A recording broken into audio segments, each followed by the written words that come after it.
Okay, folks, it's your buddy Mike Messier, Mike's Instant Movie Review. Just saw the movie, kind of a preview screening of Sound of Hope, the story of Possum, Trot.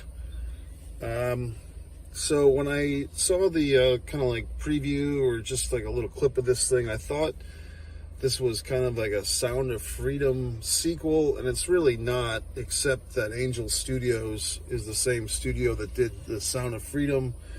Was it 2023 that was like a big hit? And so here we are, the summer of 2024, and there's more kids in the world to save. And this time the kids are our own, American kids in the foster system. This story goes back to East Texas, where Possum Trot is, 1996. It's always interesting to see things that are depicting the 90s, because there's like one cell phone in the movie. Most people don't have them in the film. And it's good. I mean, it's a good movie. It's a good message. It's a good story. What's it all about? I guess in a word, adoption. I guess in a word or two or several, troubled kids that are in the foster system that have been a lot of times neglected, abused, mentally abused, physically abused. They get put in this cycle of the foster system, and this lady in the movie, the first lady, Donna, first lady of the church that she and her husband, the pastor, run, she has like this epiphany when her own mother dies. And apparently her mother was like a single mother of 18 kids, which is a lot.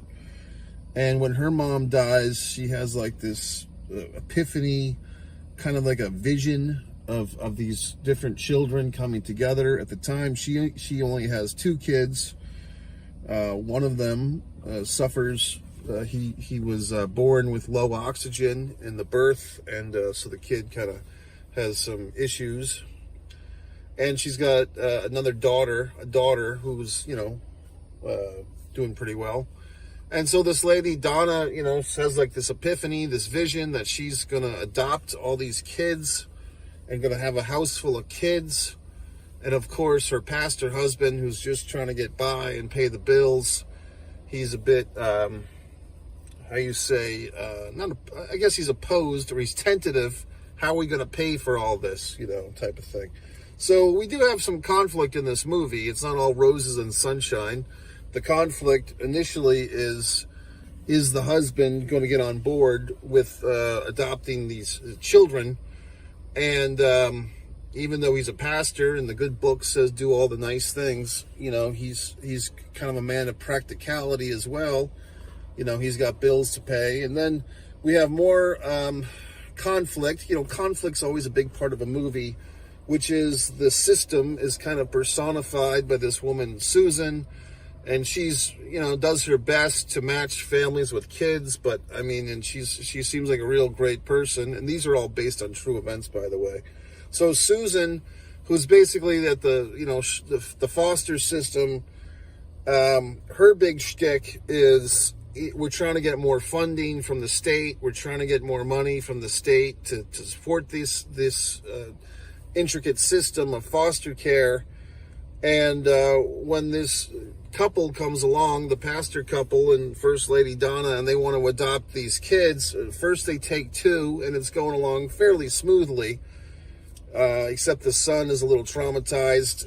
The adopted son has a fear of water, because he was probably abused by water from his previous home. But eventually they seem to be doing okay, and they're like, hey, we'll take another kid. And so they're like, we want the toughest kid you got. Now that's the husband says that. So basically what's happened is the husband has had this big change of spirit. He's now all in. He's all invested. He's wants more kids and so forth. And so they're like, give us the toughest kid you got. Now this is one of those things. Give us the kid that nobody else wants. So basically Susan's like, well, don't want to give you Terry. Well, who's Terry? We want her. Well, Terry's the real hard ass. Terry, we have met her previously in the movie. She thinks she's a cat, the little girl. She's like 12 or 14 at this point. She believes she kind of has this thing where she fades into this fantasy of being a cat, because that's her defense mechanism from dealing with reality. The reality is she's been abused a lot. So she kind of goes into this thing where if I'm a cat, they can't hurt me. And that's, we've seen that in more recent times. We've heard of these things, you know, of children taking on the personifications of animals or the animalification of people, whatever the fuck. So we're back in 1996, 97, and this is happening. And I won't ruin the scene for you, but basically the pastor has a really good way of dealing with the cat issue. But Terry turns out to be a handful. Now, I do want to pay a special acting note. I think that the kid actor who played the Terry character was very strong in a tough role. It's tough to play like a troubled kid without kind of hamming it up. And I think that this kid actor did a really good job. I'm guessing the kid actor is 14, maybe 15, maybe younger, but whoever the kid was did a really great job of playing Terry, this troubled kid, because a lot of the shine of this movie kind of becomes the Terry story for a while, because Terry is kind of like the best example of the troubles that some of these kids can bring to the families. And now here's another round of conflict, which is a lot of these families in this small church are inspired by the pastor and his wife to go out and adopt these kids, but they don't know that this is going to be tough, you know, and that the system, so to speak, I think how it works, correct me if I'm wrong, if anyone's an expert, but I guess the families who are foster parents get funding from the state. But if you actually become adoptive parents, either that funding is greatly reduced or it's taken away. They're like, oh, well, if you want to adopt the kid, we're not going to financially support you. So it's kind of a tough thing here, because people who are, and I had a good friend of mine who adopted a few children. He was a foster father to kids.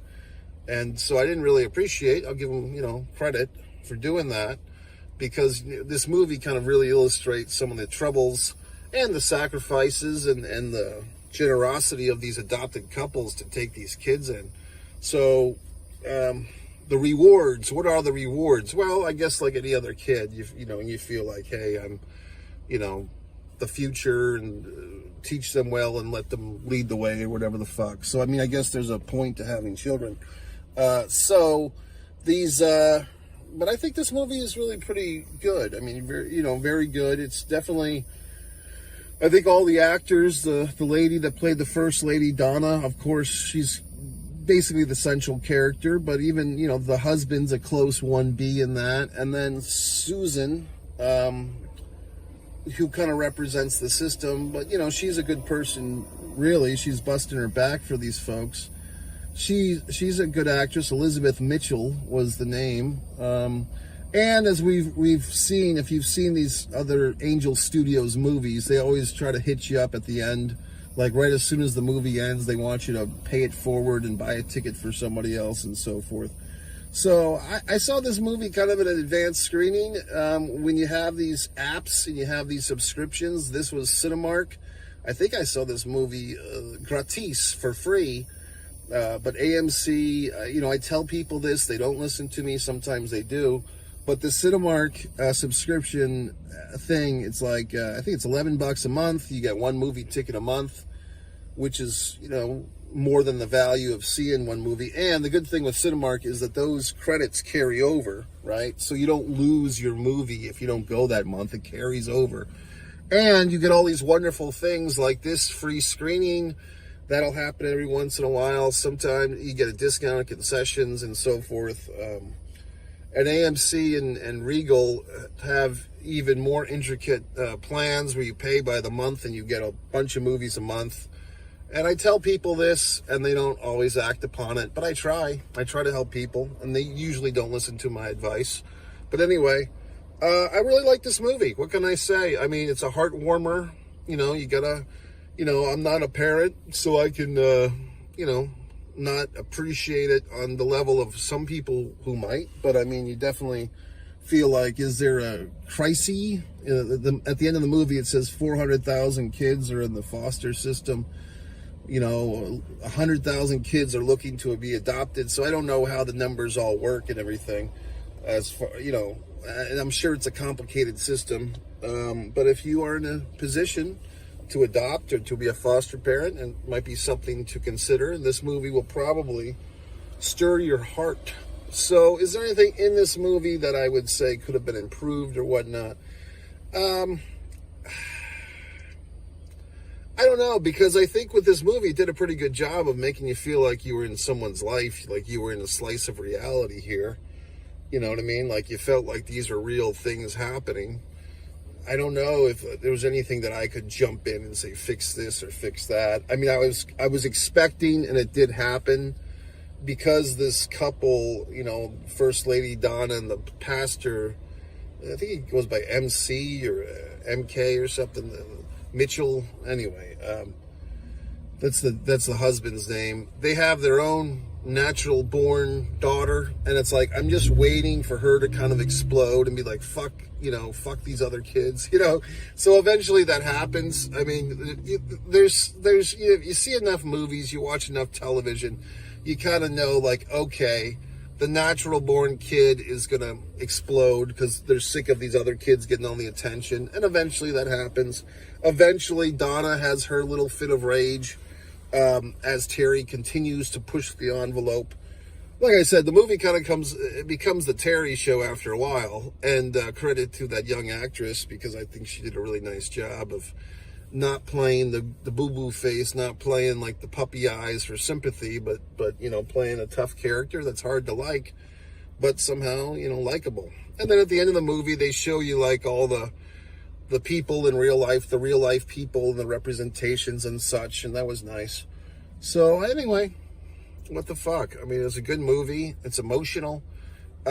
Things like last summer's see, that's why the movie was kind of making me think it was a Sound of Freedom sequel. It's really not, except it's the same studio, and Children in Need are both the topic. But this is not like, I still don't get how some people thought that the Sound of Freedom was some type of bad movie last year. I mean, it wasn't QAnon related. It wasn't any horse shit related. It was just a fucking movie about a real topic, which is unfortunate. These kids getting abused. So I don't know how anyone could have an issue with the movie. But with this, you know, this is a real deal. I mean, these kids are there's real kids in real need, and real down-to-earth people are trying to help them out. So, I mean, you know, a tip of the old hat for me to all these wonderful people who are doing these wonderful things. You know, it's good. I mean, so I thought, was there anything in the movie, though, that I thought, I mean, I think the thing is, if they're going to go down the path, which they did, of the Terry character, we don't really get into, like, what fucked her up. I mean, we kind of do. Like, why is she thinking she's a cat? Like, the thing with the cat, of me kind of saying that that's a defense mechanism, I'm kind of just winging it on that, because they don't really explain, like, why does she think she's a cat? They do show her in an early scene, like, in a foster family, that it was a foster woman that wasn't very good, and she had a cat, and Terry was kind of bonding with the cat, but we don't really get into why her mental process, and I don't know. So, I mean, you know, it is what it is. And also, there might have been a moment, I guess, when the father, the pastor there, like, he's really pretty reluctant. Like, he's pretty not wanting to do this, but his wife is basically telling him what to do. But it's like, where does his mind change? And I guess that's when the little son, the little boy that will be his adopted son eventually, comes out of the car and runs up to him and gives him a big hug. I guess that's his changing point. But I think that could have been milked a little bit more.